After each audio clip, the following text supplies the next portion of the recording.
Okey, kita mulakan insya-Allah.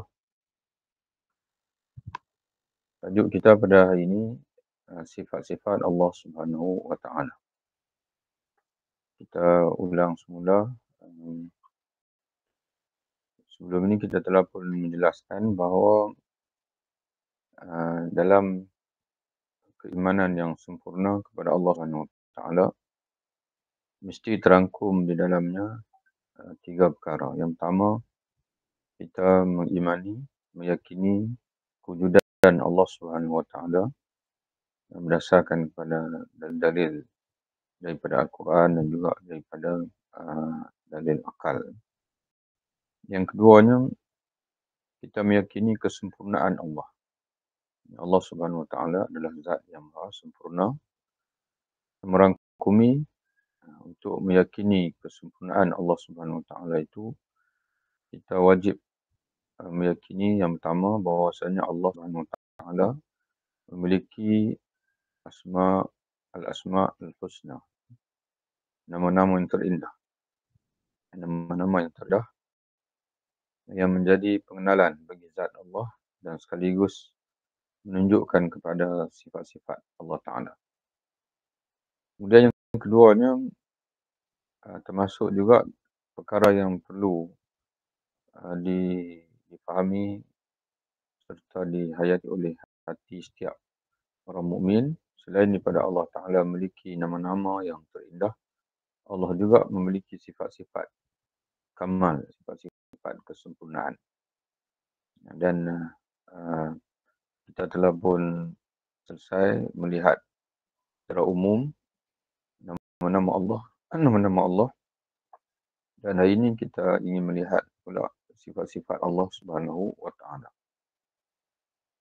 Sifat-sifat Allah bermakna sifat-sifat yang layak bagi Allah Subhanahu wa taala, yang menunjukkan bahawa dia adalah Tuhan yang maha sempurna, yang jauh dari kelemahan dan kekurangan. Al-Quran dalam membentangkan sifat Allah telah mengambil dua pendekatan. Jadi segala sifat-sifat yang disebut oleh Allah Subhanahu wa taala dalam Quran, dia merangkumi dua pendekatan. Yang pertama, menafikan sifat-sifat yang tidak layak bagi Allah. Itu yang pertama. Dan yang keduanya, menetapkan sifat-sifat yang layak bagi Allah Subhanahu wa taala. Jadi ada di sana penafian dan ada di sana pengisbatan. Jadi begitulah secara umumnya. Segala sifat yang tidak layak bagi Allah dinafikan oleh Al-Quran, akan dinafikan oleh Al-Quran. Nanti kita akan tengok contoh-contohnya dalam ayat Al-Quran. Dan sebaliknya, Al-Quran mengisbatkan sifat-sifat yang sempurna bagi Allah Subhanahu wa taala. Contohnya firman Allah dalam surah Asy-Syura ayat 11. Laisa kamitslihi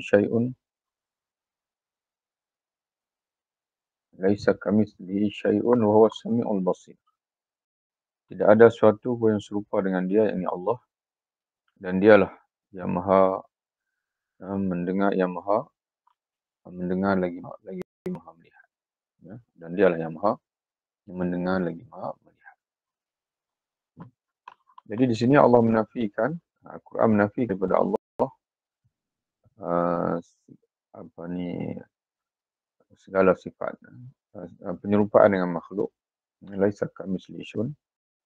Al-Quran menafikan penyerupaan Allah dengan makhluk dan mengisbatkan sifat sempurna bagi Allah. Walaupun dia tidak sama dengan makhluk, tapi jangan pula sampai kita menafikan sifat daripada Allah, sifat yang sempurna bagi Allah. Maka sebab itu Al-Quran turut menegaskan dia maha mendengar lagi maha melihat, As-Sami' Al-Basir. Ini berbeza dengan Mu'tazilah.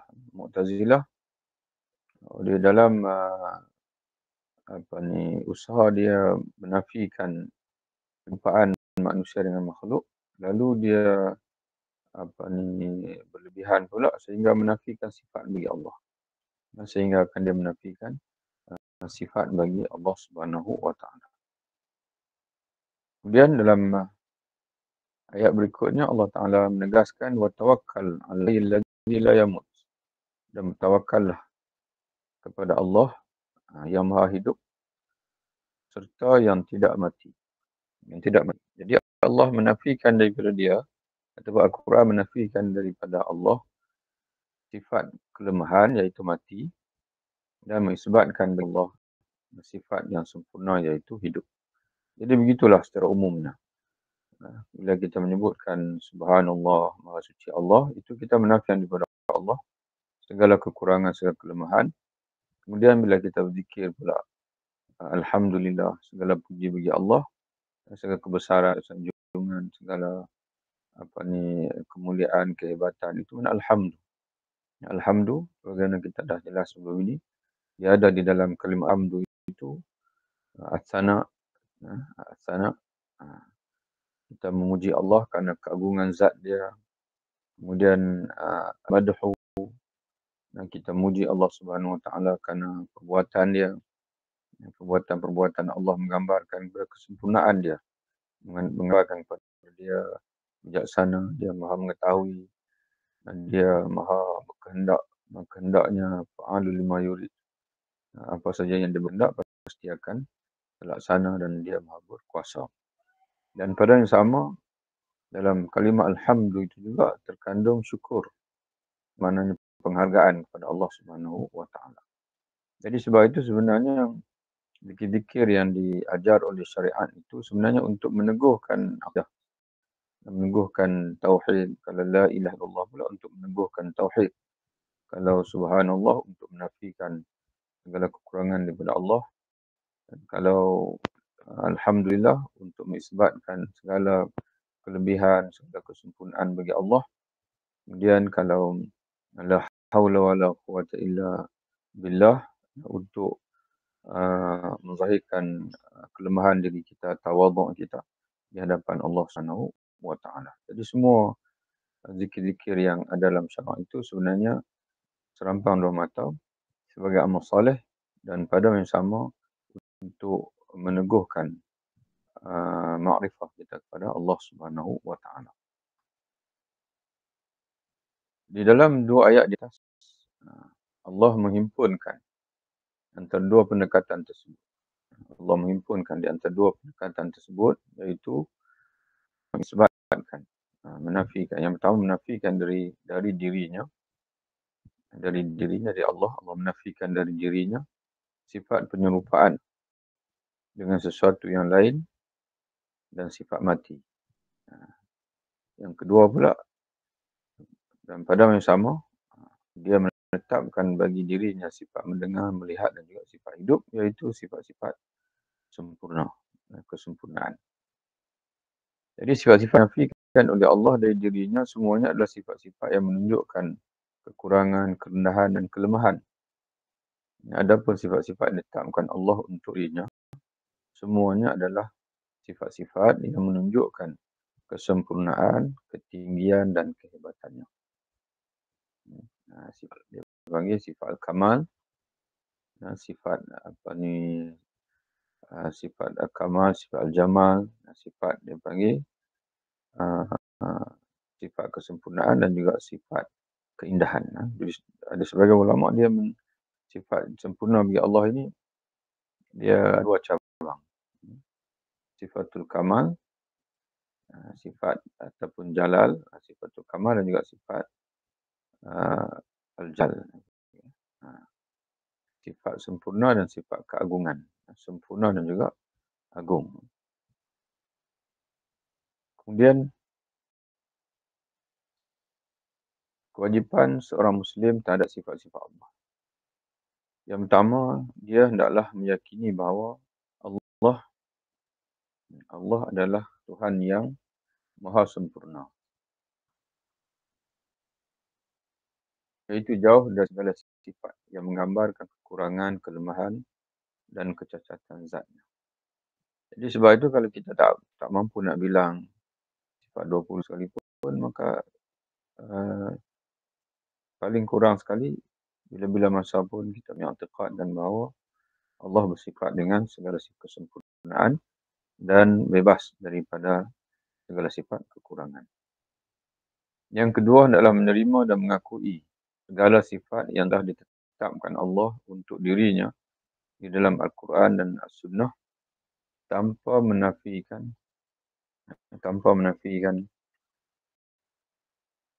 mana-mana sifat darinya sekalipun hanya satu sifat. Jadi oleh kerana Al-Quran telah mengisbatkannya, maka wajib kita tekadkan. Jadi kewajipan yang tadi adalah kewajipan ijmali, secara ijmali. Kita meyakini Allah bersifat dengan segala sifat kesempurnaan dan bebas daripada segala sifat kelemahan, kecacatan. Adapun secara tafsili pula, iaitu kita mengimani semua sifat yang disebut oleh Allah dalam Quran. Yang ketiga, janganlah dia menyamakan sifat Allah dengan sifat makhluk. Jadi walaupun dari segi nama semua, Allah maha mendengar dan manusia juga ada sifat mendengar, tapi kaifiatnya tidak sama. Sebagai contohnya, makhluk mendengar alat. Bila alat rosak, maka hilanglah pendengaran itu. Tapi Allah Ta'ala mendengar tidak sama dengan mendengar makhluk. Mendengarnya Allah bukan melalui perantaran telinga dan sebagainya. Yang keempat, janganlah dia menambah sebarang sifat yang tidak pernah disebut oleh Al-Quran ataupun As-Sunnah. Kerana risikonya takut berlebihan ataupun tersilap dalam kita melakukan andaian. Sebagai contohnya, ahli falsafah menyatakan Allah Ta'ala ni adalah Al-Aqlu Al-Akbar. Akal yang maha agung. Itu ahli falsafah. Maknanya Allah sebab dia melihat kerana manusia ini dia mencipta, manusia ini dia berilmu, dan manusia ini mengatur, mentadbir. Jadi dia mentadbir dengan akal. Maka mereka cuba mengungkapkan bahasanya zat Allah Ta'ala ini memiliki akal yang teragung. Jadi walaupun dari segi kita kata logik, mungkinlah kita kata maknanya dari segi tamsil kita panggil. Tapi tidak boleh kita sewenang-wenang menggunakan apa dia ungkapan. Kerana dia panggil apatah lagi kalau kita guna istilah akal itu, dia menyerupai Allah dengan makhluk. Jadi sebab itu cukup kita menyebabkan Allah maha berilmu, Allah maha mengetahui, Allah maha bijaksana, Allah maha berkehendak, Allah maha berkuasa. Tak perlu kita lebih daripada itu lagi. Allah maha berilmu kerana akalnya besar, akalnya hebat. Tak boleh begitu. Tidak boleh kita menambah sebarang sifat, bahkan sebarang ungkapan yang tidak pernah disebut oleh Al-Quran atau Sunnah kerana bimbang takut kita tersilap mengandaikan sesuatu tentang zat Allah yang maha suci. Yang kelima, mengelak dari sifat tamak untuk mengetahui kaifiah sifat-sifat Allah, iaitu hendaklah menerima dan meyakini sifat-sifat Allah yang termaktub dalam Al-Quran tanpa mencungkil, tanpa menyibukkan diri untuk mencungkil, mengorek, mencari-cari cara atau bagaimana Allah bersifat dengan suatu sifat tersebut. Kemudian pembahagian sifat.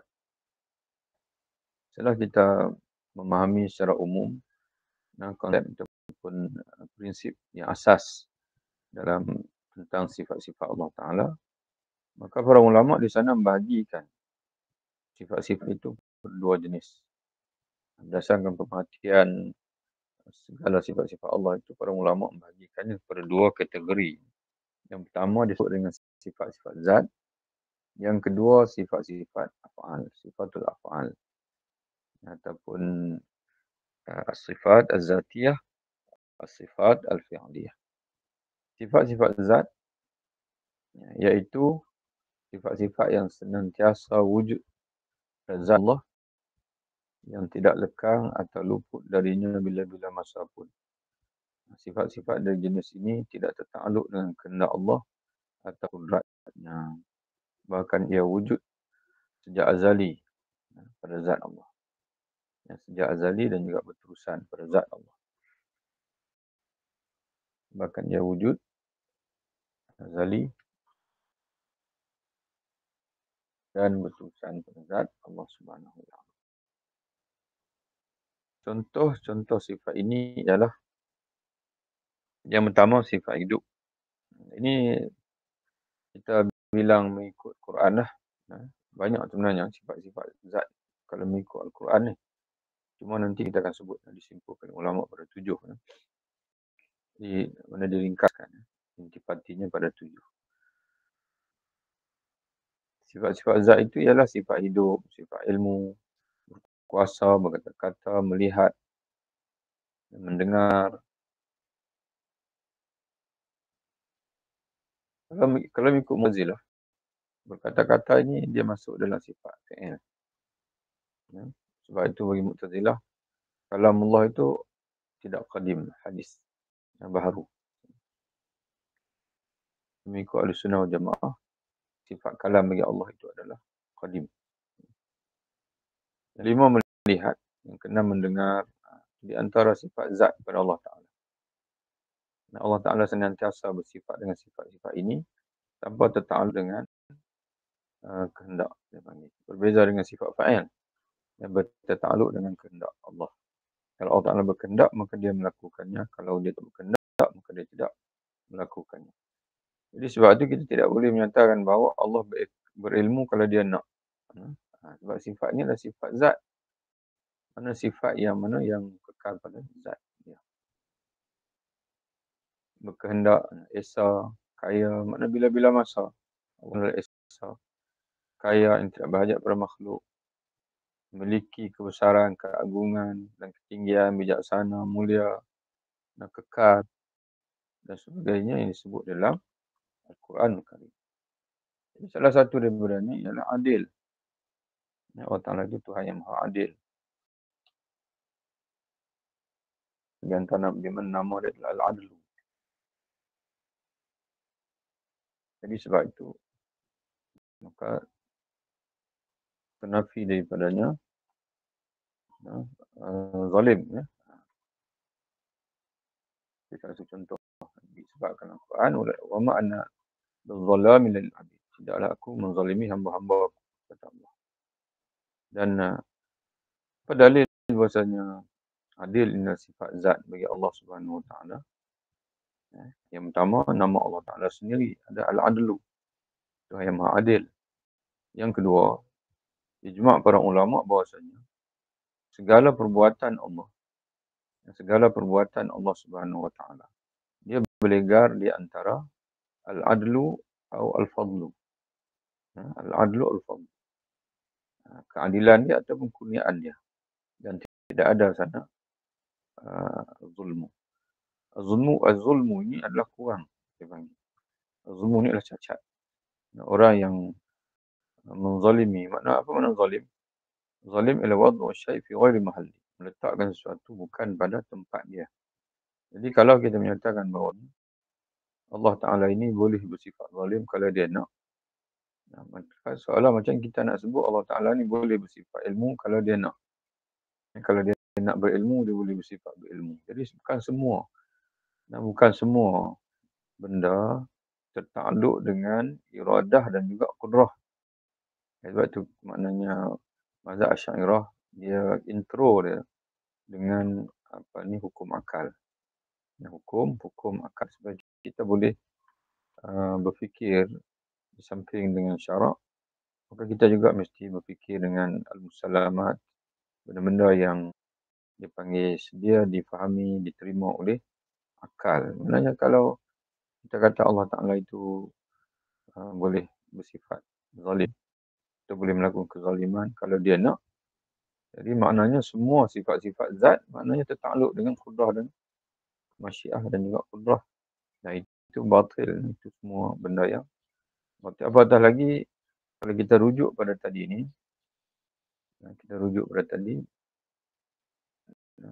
hendaklah menerima dan mengakui segala sifat yang telah ditetapkan Allah untuk dirinya, diri zatnya.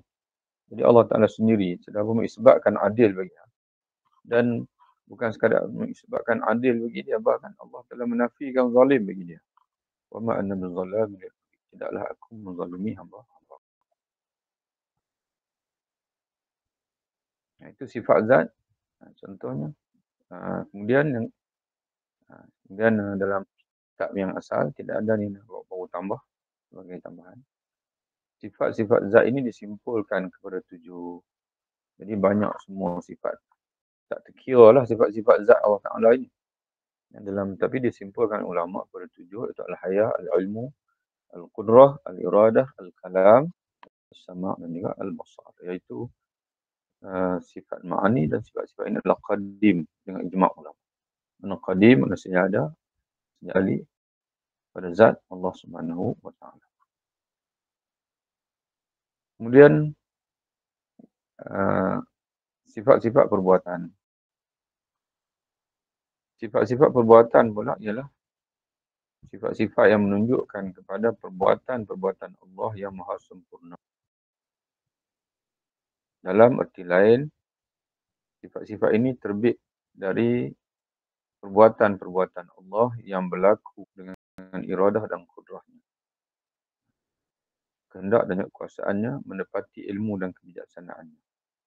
Contoh sifat-sifat ini adalah mencipta, menyukai atau menyintai. Jadi dia tertakluk pada iradah Allah berkehendak untuk mencipta, lalu dia menciptalah dengan kekuasaan dia. Allah berkehendak untuk menyintai sebahagian hambanya, lalu dia melaksanakan dengan kudrahnya. Yang keempat, meridai, membenci, memberi rezeki, menghidupkan, mematikan, memulakan, mengakhirkan, menumbuhkan, memberi rupa dan sebagainya lagi disebut dalam Quran. Di af'alullah pun tak terbilang juga. Bahkan kata Imam Ali, ayat-ayat yang paling banyak dalam Quran adalah berkenaan dengan af'alullah. Kejadian, rezeki, menghidupkan, mati dan sebagainya. Sebahagian dari sifat-sifat perbuatan di atas tertakluk dengan iradah. Seperti sifat menyukai, meredai, membenci dan sebagainya. Dan sebahagian lagi tertakluk dengan kudrahnya. Seperti mencipta, memberi rezeki, menghidup, mematikan dan sebagainya.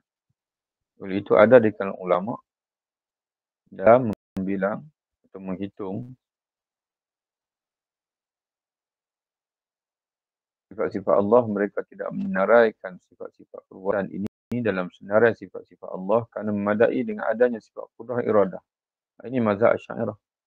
Mazhab Asy'ariyah dalam menghitung sifat-sifat Allah.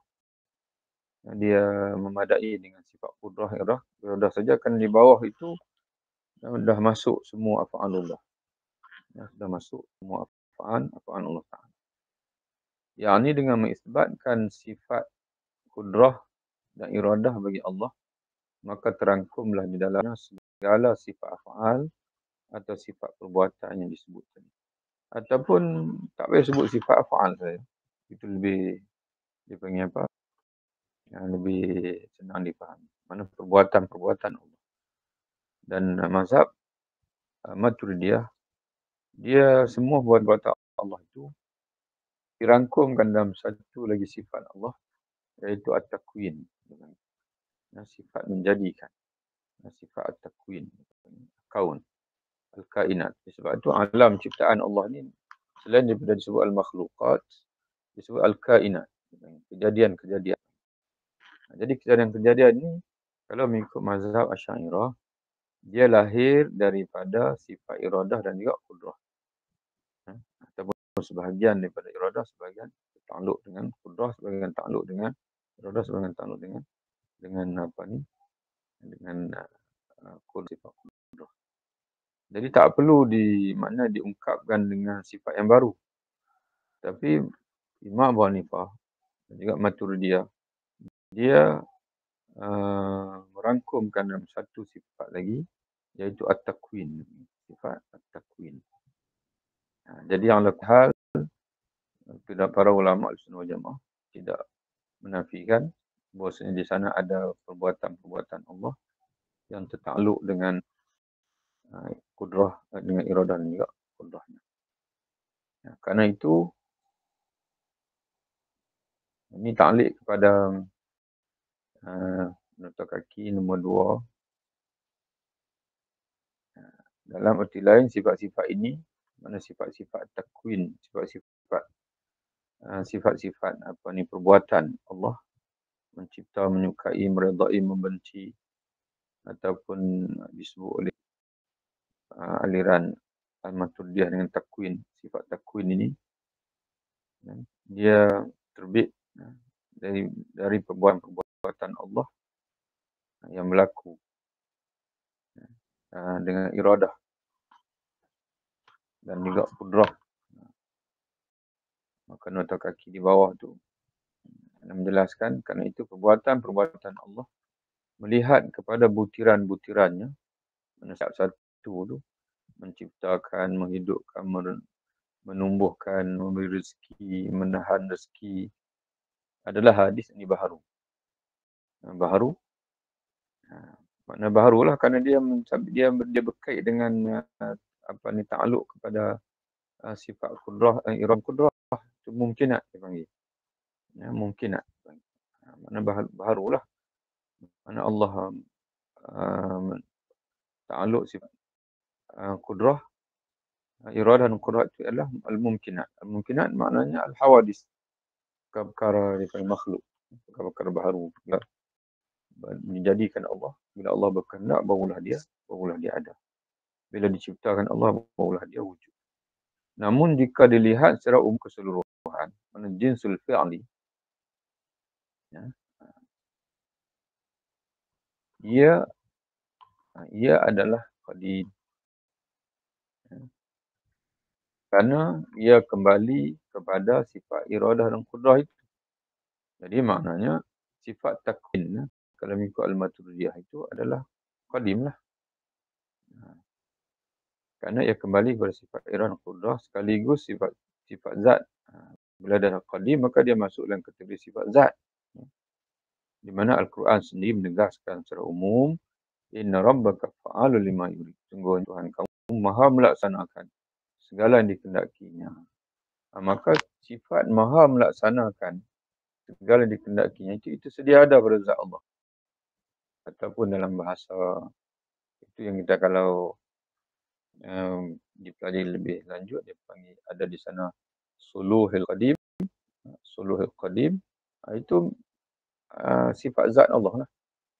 Maknanya Allah itu maha, dipanggil kehendak Allah dan juga kekuasaan Allah Subhanahu Wa Taala itu memang sedia ada pada zat Allah, di mana bila-bila masa dia nak berkehendak atau dia nak ciptakan apa saja pun, makanya akan terlaksana.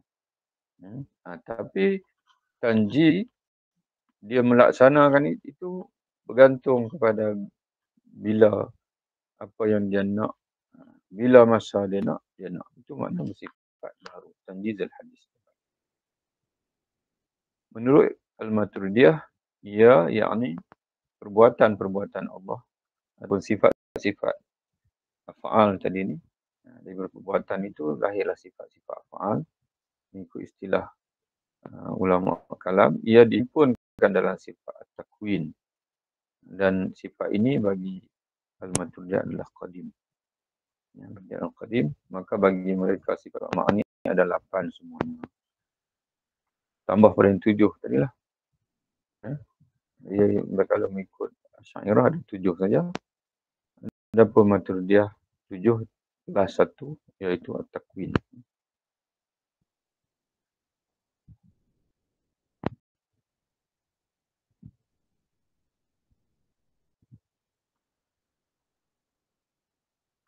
Kemudian 20 sifat Allah.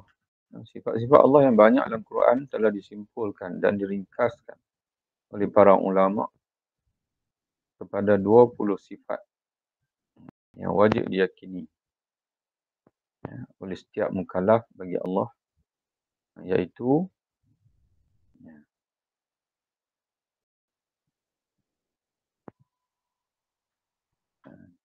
20 sifat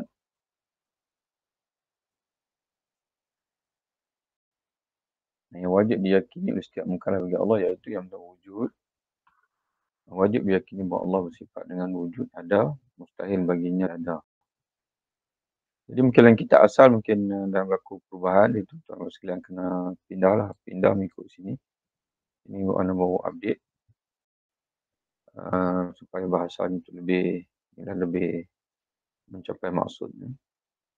Qidam maksudnya tiada permulaan bagi anak Allah, mustahil bagi Allah bersifat baharu. Baqa maksudnya tiada penghujung bagi kewujudan Allah, mustahil bagi Allah fana, jadi musnah.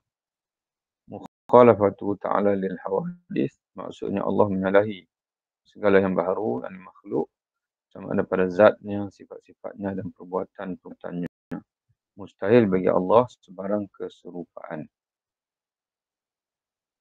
Yang kelima, qiyamuhu binafsih maksudnya Allah berdiri sendiri, tidak berhajat kepada sebarang zat untuk dia berdiri.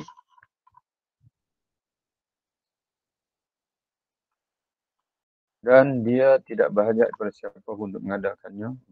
Mustahil bagi Allah bergantung pada zat yang lain.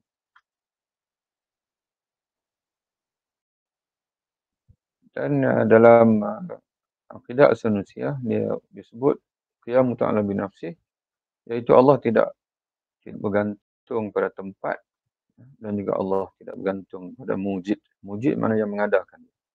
Allah tidak bergantung kepada zat yang lain yang mengadakan dia, dan juga Allah tidak tertakluk dengan masa dan juga tempat. Yang keenam, kerana hanya makhluk saja yang bertakluk dengan masa dan tempat. Sebut saja makhluk, memang dia terikat dengan masa. Masa dijadikan, masa dia berada, dan juga masa yang akan musnah. Dan juga dia tempat di mana dia berada, di mana dia tinggal. Dia itu dipanggil tidak ada makhluk yang tidak bertakluk dengan masa dan tempat. Hatta malaikat sendiri. Sebab itu kita sebut kata malaikat ini berada di alam langit dipanggil. Sifat malaikat iaitu di alam atas sana. Alam atas, alam bawah. Alam malakut dan juga alam mulk. Alam mulk, alam bawah. Alam kerajaan langit dan bumi dipanggil alam al-mulk. Kalau alam malaikat dipanggil alam malakut. Dia wahdaniyah, maksudnya Allah adalah esa pada zatnya. Sifat-sifat serta perbuatan-perbuatannya mustahil bagi Allah berbilang-bilang. Yang ketujuh, berbilang-bilang ataupun tersusun. Bersusun-susun.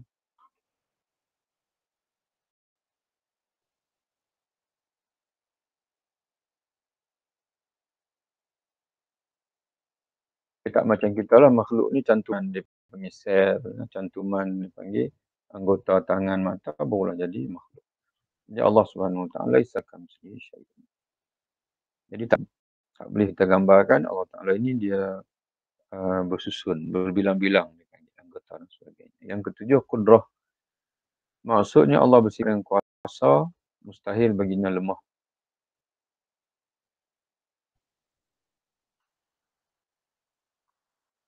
Iradah maksudnya Allah bersifat dengan kehendak, berkehendak. Mustahil bagi Allah terpaksa. Yang kesembilan, ilmu maksudnya Allah bersifat dengan mengetahui, mustahil bagi Allah jahil. Yang ke-10, hayat. Maknanya Allah bersifat dengan hidup, mustahil bagi Allah mati. Sama, maksudnya Allah bersifat mendengar, mustahil bagi Allah peka. 12, basar, maksudnya Allah bersifat melihat, mustahil bagi Allah buta. 13, kalam, maksudnya Allah bersifat yang berkata-kata, mustahil bagi Allah bisu. 14, kaunuhu, tadi sifat ma'ani. Yang awal, 5 yang awal, sifat apa dia panggil? Salbiyah. Sifat dia itu sifat-sifat Allah. Bukan untuk mengisbatkan sesuatu pada zat Allah, tapi untuk menafikan yang tidak layak bagi Allah. Nah, itu dia panggil sifat salbiah. Dan diikuti 7 sifat ma'ani dan sifat yang mana yang ada pada zat Allah sejak daripada azali, qadim, bersama dengan zat Allah Ta'ala. Kemudian natijah dipanggil. Dan natijah bagi sifat ma'ani itu, bila Allah bersifat dengan yang ke-13, kalam, maksudnya Allah bersifat dengan berkata-kata, mustahil Allah bisu. Kemudian masuk sifat maknawiyah, iaitu kesan ataupun kita kata natijah atau mulazamah, lazim. Lazim bagi sifat kudrah itu, maka menjadilah zat Allah itu senantiasa dalam berkuasa. Kaunuhu qadiran, maksudnya keadaan zat Allah yang senantiasa berkuasa, mustahil bagi Allah ba'dan keadaan lemah. 15, kaunu muridan, maksudnya keadaan zat Allah yang senantiasa berkehendak dalam berkehendak, yang mana sentiasa dalam dipanggil terlaksana kehendaknya. Mustahil bagi Allah terpaksa. 16, kaunuhu aliman, maksudnya keadaan zat Allah yang sentiasa mengetahui, mustahil Allah berkeadaan jahil. 17, kaunuhu hayyan, maksudnya keadaan zat Allah yang sentiasa hidup, mustahil Allah keadaan mati. Maknanya tidak ada macam kita sekarang ni, makhluk. Kita hidup juga tapi tidak senantiasa. Ada waktu-waktu kita mati. Dan sebab itu Allah Ta'ala jadikan sekalian makhluk ini, dia kena berehat dan tidur. Berehat dan juga tidur. Al-naum akhul maut. Dalam hadis Nabi mengatakan, tidur adalah saudara mati. Kaunuhu sami'an, maksudnya keadaan zat Allah yang sentiasa mendengar, mustahil Allah berkeadaan tuli. Kemudian ke-19, kaunuhu basiran, maksudnya keadaan zat Allah yang sentiasa melihat, mustahil Allah berkeadaan buta. Kemudian yang ke-20, kaunuhu mutakalliman, maksudnya keadaan zat Allah sentiasa berkata-kata dengan kalam nafsi. Mazhab Asy'ariyah, kalam yang qadim itu adalah kalam nafsi, bukan kalam yang hadis. Bukan kalam dia panggil. Kalam nafsi. Kalam nafsi itu yang hadis. Adapun dia panggil dilalah kepada kalam nafsi itu adalah hadis. Kerana dia terdiri pada huruf alif, ba, ta dan sebagainya. Jadi sudah tentu dia adalah hadis. Kaunuhu mutakalliman, walaupun ta'adduban, beradab dengan kalam Allah, dengan Al-Quran, maka kita senantiasa menyebutkan Al-Quran adalah kalamullah. Tak perlu kita sebut qadim ke hadis ke. Maka kita cukup dengan kita menisbatkan bahwasanya Al-Quran itu adalah kalamullah. Kaunuhu mutakalliman, maksudnya keadaan zat Allah yang sentiasa berkata-kata, mustahil Allah berkeadaan bisu. Selesai kita pasal yang kedua, iaitu meyakini kesempurnaan Allah, merangkumi meyakini nama-nama Allah dan seterusnya, meyakini sifat-sifat sempurna bagi Allah Subhanahu Wa Taala. Dan masuk fasa yang ketiga, yang wajib yang kita laksanakan dalam keimanan kita kepada Allah untuk menyempurnakan keimanan kita kepada Allah, iaitu dengan kita menunaikan hak Allah Subhanahu Wa Taala. Jadi setelah kita kenal Allah melalui sifat-sifatnya dan juga melalui zat, melalui nama-namanya dan juga melalui sifat-sifatnya, maka tibalah masa untuk kita menterjemahkan makrifah itu dalam bentuk amalan, iaitu menunaikan hak Allah Ta'ala. Hak Allah bermaksud kewajipan yang mesti ditunaikan oleh manusia kepada Allah sebagai bukti keimanan mereka kepada Allah. Dengan mengakui kewujudan Allah dan meyakini kesempurnaan dan kehebatan Allah, secara asasnya kita beriman kepada Allah. Namun keimanan ini tidak mencukupi Jika kita tidak menunaikan hak yang mesti kita tunaikan kepada Allah sebagai tanda atau bukti pengakuan dan keyakinan tersebut. Jadi sebab itu tuan-tuan sekalian, dalam surah Fatihah sendiri, setelah Allah mengajar kita untuk mengenal Allah, maka terus Allah menyuruh kita mengikrarkan iyyaka na'budu wa iyyaka nasta'in. Iyyaka na'budu wa iyyaka nasta'in. Yang tidak berlambat-lambat lagi. Yang mana setelah kita kenal Allah, maka kita kena tunaikan hak Allah Ta'ala, iaitu menyembah Allah. Muaz bin Jabal pernah menceritakan bahawa Rasulullah pernah bertanya beliau, "Wahai Muaz, tahukah kamu apa hak yang ditanggungjawab yang mesti ditunaikan oleh hamba kepada Allah?" Jawab Muaz, "Allah dan Rasulnya lah yang lebih mengetahui." Lalu baginda sabda, "Haqqullah 'alal 'ibad ayya'buduhu wa la yusyriku bi syai'an." Hak yang wajib ditunaikan oleh hamba kepada Allah ialah beribadah kepadanya dan tidak mensyirikkannya dengan sesuatu pun. Hak Allah. Itu hak Allah. Jadi setelah kita kenal Allah, dialah Tuhan yang satu-satunya, yang esa, dialah Tuhan yang maha sempurna, dialah pencipta, maka kita wajib menunaikan tanggungjawab kita kepada Allah, iaitu beribadah kepada Allah dan kita menjauhi syirik kepada Allah. Kemudian Rasulullah bertanya lagi kepada Muaz, "Wahai Muaz, tahukah kamu apa hak hamba atas Allah jika mereka melaksanakan tanggungjawab tersebut, tanggungjawab mereka tadi?" Ya Muaz, Allah dan Rasulnya lah yang lebih mengetahui. Lalu Rasulullah bersabda, "Alla yu'adzibahum," iaitu dia tidak akan mengazab mereka. Dia tidak akan mengazab mereka. Jadi bila seorang yang beribadah kepada Allah, menyembah Allah tanpa mensyirikkan sesuatu dengan Allah, maka Allah berjanji untuk memberikan hak hamba tersebut, iaitu dia tidak akan mengazab mereka sama ada di dunia ataupun di akhirat.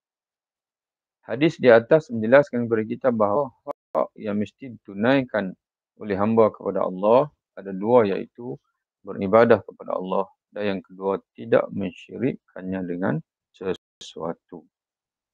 Maka tajuk yang berikutnya kita nak perincikan apa makna ibadah. Apa makna ibadah. Yang ini insya-Allah kita akan sambung pada besok pagilah, insya-Allah. Besok pagi kita akan sambung lagi, insya-Allah. Jadi kita berhenti di sini insya-Allah. Karena nanti ada kuliah di Matin pukul 9. Nak kena prepare sikit lah, kuliah tafsir. Jadi kita jumpa lagi lah insya-Allah. Pagi besok. Okay, ya.